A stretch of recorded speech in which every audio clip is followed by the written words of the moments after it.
10ویں امام امام علی نقی علیہ السلام کے فرزند ہے، بڑے بیٹے. کہتے ہیں دنیا میں یہ اعراب جو ہے نا، آپ جانتے ہیں عرب ایک بدتمیز قوم ہے، حقیقت ہے. عرب کے یہاں نہ لہجے کا پاس ہے، نہ گفتگو کرنے کا انداز ہے، ان کے یہاں بدتمیزی ہے. مگر پورا عرب اگر کسی سے ڈرتا ہے تو وہ دو شخصیتیں ہیں جن سے یہ عرب ڈرتے ہیں. ایک شخصیت وہ ہے کہ جس نے نگاہوں پہ شامیوں کو روک کے رکھا، اس کا نام ابوالفضل العباس ہے. یہ وہ شخصیت ہے جس سے سب ڈرتے ہیں. اور دوسری شخصیت جس سے یہ عراقی یہ عرب ڈرتے ہیں، اس کا نام سید محمد ہے. کہتے ہیں آپ ان سے جو ہے، آپ جانتے ہیں ان کے یہاں جو ہے وہ قسم کھانا ایک عام سی بات ہے، اللہ کی، رسول کی، امام کی، جس کی آپ کہیے. مگر ان سے کہیے کہ اگر تم کام کرنا چاہتے ہو، سچے ہو، تو سید محمد کی کھاؤ. کہ کبھی سید محمد کی نہیں کھاتے، نہ مولا عباس کی کھائیں گے اور نہ سید محمد کی. یہ سید محمد کا وہ روضہ ہے کہ جہاں سید محمد کے روضے میں ساری مرادیں پوری ہوتی ہیں. اسی لیے عموماً یہ مشہور بھی ہے کہ وہ لوگ، اکثر وہ لوگ یہاں آتے ہیں کہ جن کی اولادیں نہیں ہوتی، وہ اولادوں کو حاصل کرنے کے لیے سید محمد کا دروازہ کھٹکھٹاتے ہیں. سید محمد امام علی نقی علیہ السلام کے بڑے بیٹے ہیں. سید محمد کی ولادت 228 ہجری میں ہوئی ہے. سید محمد کی ولادت جو ہے وہ مدینے میں ہے، اور والد محترم کو نظر بند کر رکھا ہے سامرا میں. سید محمد جو ہے وہ حج کرنے گئے، اور حج کرنے کے بعد اپنے والد سے ملاقات کے لیے سید محمد حاضر ہو گئے سامرا میں. اب جب سامرا میں پہنچے سید محمد اور انہوں نے دیکھا کہ میرا باپ اس حالت میں ہے کہ قید و بند میں رکھا ہوا ہے، نظر بند کر کے رکھا ہے، چاروں طرف سے فوجیں ہیں جو نگرانی کر رہی ہیں امام کی. سید محمد نے اپنے بابا کو اس حالت میں دیکھا اور سامرا سے پلٹے. اب جب سامرا سے پلٹے تو یہ شہر بلد میں پہنچے، اور پہنچنے کے بعد لوگوں کے اندر یہ جذبہ پیدا کیا کہ تم چلو ہمارے ساتھ، ہم اپنے والد کو سامرا سے چھڑائیں گے. چلو. جب لوگوں کو جمع کیا اور لوگوں سے کہا چلو جہاد کرتے ہیں، اپنے والد کو وہاں سے چھڑا کے لیں گے، لوگوں نے ان سے ایک جملہ کہا سید محمد ہم آپ کے ساتھ چلنے کو تیار ہیں، مگر مجبوری یہ ہے کہ جنگ میں جو جاتا ہے وہ مرد جاتے ہیں، مگر ہمارے یہ جو کریا ہے ہمارا، یہاں جو بھی پیدا ہوتا ہے لڑکی پیدا ہوتی ہے، لڑکے پیدا نہیں ہوتے ہیں. تو ہم جائیں جنگ میں آپ کے ساتھ کیسے جا سکتے ہیں جہاد میں؟ کہتے سید محمد نے اس وقت دعا کی، اور اس دعا کے نتیجے میں اس شہر بلد میں لڑکے پیدا ہونا شروع. مگر اس سے پہلے کہ وہ لڑکے بڑے ہوتے اور جہاد کے لیے آمادہ ہوتے، سید محمد بیمار ہوئے، اور بیمار ہونے کے بعد اسی شہر بلد میں اس دنیا سے رخصت ہو گئے، اور جناب سید محمد کو یہاں دفن کر دیا گیا. ان کی منت کا ایک عجیب الگ رول ہے، وہ یہ ہے کہ منت مانیے، منت پوری ہو جائے تو جناب سید محمد کے دیار میں ایک دمبا، جس کو ہم جو ہے گوسفند کہتے ہیں، بکرا کہتے ہیں، جو بھی، اس کو جو ہے بطور منت اتارنا، جس کو ہم تعبیر کرتے ہیں، اس طرح سے جو ہے وہ سید محمد کے یہاں منت اتاری جاتی ہے. اب جو ہے وہ ایسا نہ ہو کہ بس یہی پوچھنے لوگ آئیں گے کہ لڑکا نہیں چاہیے تو کیا اور کیا مانگنے کے لیے اور بھی منتیں کی جا سکتی. جو بھی منت آپ کی ہو آپ کر سکتے، ضروری نہیں کہ لڑکا ہی مانگے، ہو سکتا ہے کسی کے پاس پہلے سے ہو. تو جو بھی منت اور مرادیں ہیں وہ آپ مانگ سکتے ہیں.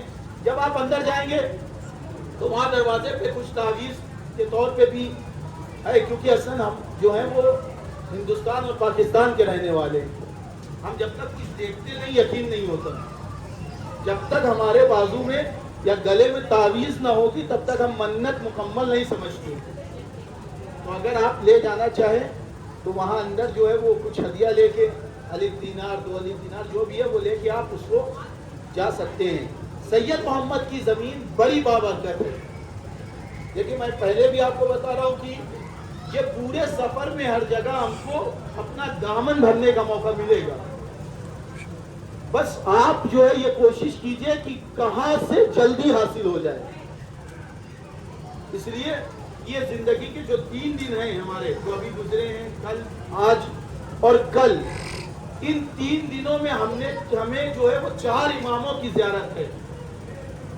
4 امام کی زیارت ہے، سید محمد کی زیارت ہے، 2 عظیم خاتون ہیں ان کی زیارت ہے، اور ان ساروں کے بعد ان کو سلام کرنے کے بعد ہم ان کے والد محترم حضرت امیر کائنات مشکل کشا حضرت علی علیہ السلام کے دیار میں سلام کرنے جائیں گے. اور اس کے بعد تو پھر وہ مقصد پورا کرنا ہے جس کے لیے ہم اتنی دور سے آئے ہیں کہ ہمیں پیدل چل کر کربلا جانا ہے. اچھا، پیدل چلنے کا کیا ہے؟ پیدل چلنا اس لیے ہے تاکہ ہم کو یہ احساس ہو کہ سن 61 ہجری میں ایک بیمار کربلا سے چلا تھا تو اس کے پیر کی کیفیت کیا تھی. میں آپ کو بتاؤں، ایسے تو گفتگو چلتی رہے گی اور 14 دن 11 دن جو بھی گفتگو ہے وہ ہوتی رہے گی، مگر جب پیر میں چھالے پڑے نا تو ان چھالوں کو یاد کرنا جو چھالے سجاد کے پیروں میں پڑے تھے. عزیزو، یہ وہ مبارک ہے. میں آپ کو کہہ رہا ہوں یہ سفر وہ ہے، اس سفر کی بنیاد پر ساری مشکلات آسان ہو جائے گی. آپ نے بیانات تو سن لیے ہوں گے مولانا صاحب کے. اب انشاءاللہ سرکار کی بارگاہ میں اندر جائیں گے، حاضری دیں گے.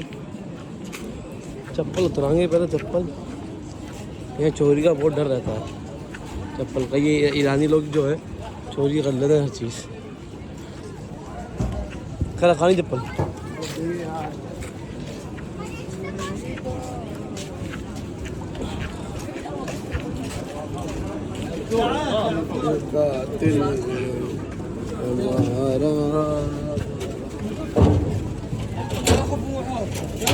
چپل رکھی ہے بھی اندر.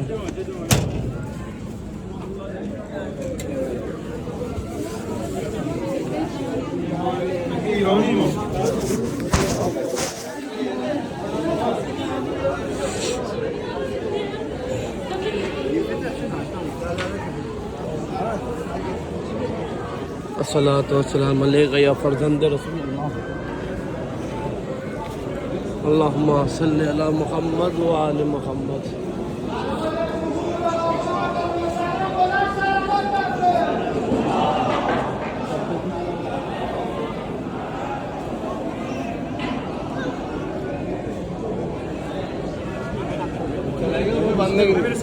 نہیں کیا بہت بڑے بڑے ہیں، اتنا بڑا بڑا ہے.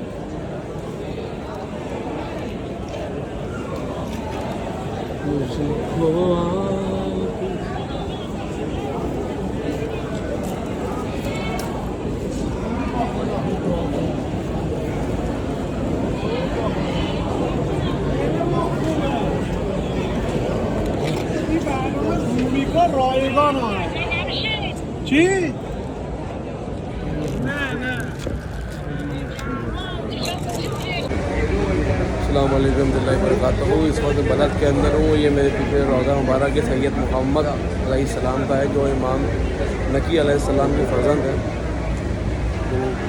کی یوم وصال آپ کی حیاتی کے اندر ہی ہو گئی تھی امام نقی علیہ السلام. یہاں روایتیں ہیں کہ جو بھی منت آپ مانگو، خصوصاً اولاد کی منت مانگو تو یہاں پر عطا ہوتی ہے. لوگوں کے پاس بیٹے نہیں ہیں ان کو بیٹے عطا ہوتے ہیں. منت اتاری جاتی ہے ایک بکرا یا دمبا ذبح کر. دنیا ہر جگہ ہاتھ پھیلانے سے پہلے اہل بیت کے آگے ہاتھ پھیلا کے دیکھے تو اللہ رب العالمین جل عطا فرماتا ہے. آپ سب کے لیے دعا ہے کہ سرکار مولا کائنات کی فلم میں حضرت محمد آپ سب کے تمام جائز مقاصد مقام رکھتے ہوئے انشاءاللہ آپ کو آگے بات دیں، حاضری کریں. انشاءاللہ دعا کریے آپ سب کے لیے.